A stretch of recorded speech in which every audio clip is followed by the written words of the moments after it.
Let's start with the prompt. Which choice most effectively uses data from the table to illustrate the claim? So, what is the claim? Let's start reading.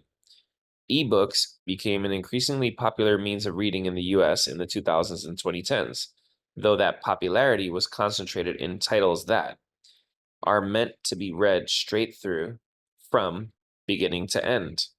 For books in nonfiction genres that don't tell stories and require the reader to flip back and forth through a volume, ebooks were significantly less commercially successful.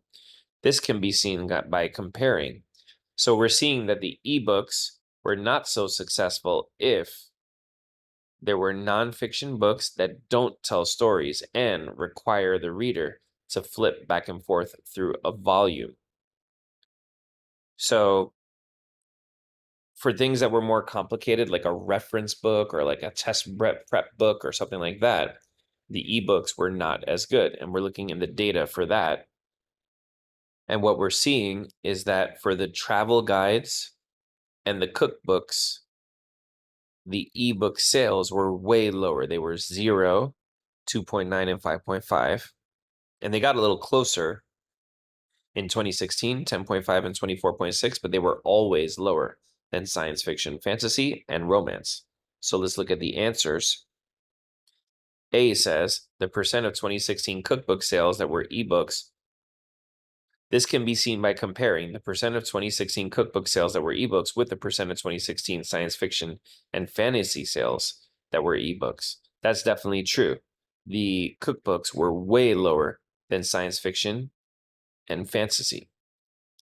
B, comparing the percent of 2006 romance sales that were ebooks with the percent of 2016 romance sales. So we're not looking for the change in romance sales over the years.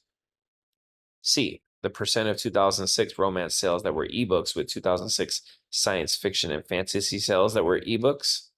So there we have romance versus science fiction and fantasy. Both of those are in the same sort of category where they don't require flipping back and forth. They're narratives that can be read from beginning to end. So there would be no reason to want to compare them to one another. And D, comparing the percent of 2011 travel guide sales that were ebooks with 2016 travel guides. Similar to C, why would we want to compare travel guides with other travel guides? So we can get rid of that, and the answer remaining is A.